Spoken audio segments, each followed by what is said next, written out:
BJP lead ಆಗಿರ್ತಕ್ಕಂಥ. ಹೀಗಾಗಿ ಒಂದು ಉದಾಹರಣೆ ಹೇಳಲಿಕ್ಕೆ ಬಯಸ್ತೀನಿ. 2018ರಲ್ಲಿ ನಾನು ಸೋತಿದ್ದೆ. 19ರಲ್ಲಿ ಲೋಕಸಭಾ ಚುನಾವಣೆ ಬಂತು. ಅಲ್ಲಿ BJP 36,000 ಲೀಡ್ ಆಯಿತು. ಇದಕ್ಕೇನು ಉತ್ತರ? ಕೆಲವೊಂದು ಪಾರಂಪರಿಕ ಮತಗಳಿರ್ತವೆ ಕೆಲವೊಂದು ಕ್ಷೇತ್ರ. ಪಾರಂಪರಿಕ ಮತಗಳು ವ್ಯಕ್ತಿಗಳನ್ನು ನೋಡಿ, ಪಕ್ಷಗಳನ್ನು ನೋಡಿ ಕೆಲವೊಂದು ಮತಗಳನ್ನು ಹಾಕ್ತಕ್ಕಂಥ ವ್ಯವಸ್ಥೆ. ನನ್ನ ಚುನಾವಣೆಯಲ್ಲಿ 76,000 ಅಂತರದಿಂದ ನಾನು ಗೆಲ್ಲಿಸಿದ್ದೆ. ಆದರೆ ಈ ಚುನಾವಣೆಯಲ್ಲಿ ಸುಮಾರು 7,000ಕ್ಕಿಂತಲೂ ಕಡಿಮೆ ಕಾಂಗ್ರೆಸ್ಸಿಗೆ ಮತ ಬಂದಿರ್ತದೆ. ಅದಕ್ಕೆ ಕಾರಣ ಅಂತಂದರೆ ಕೆಲವೊಂದು ದೋಷಗಳಿದೆ.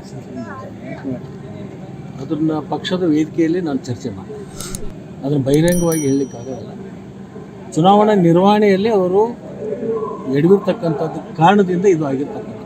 ಇದನ್ನೆಲ್ಲವನ್ನು ನಾನು ಪ್ರತ್ಯಕ್ಷ ಪಕ್ಷದ ಒಂದು ಚೌಕಟ್ಟಿನಲ್ಲಿ ಅದನ್ನು ಚರ್ಚೆ ಮಾಡ್ತೀನಿ.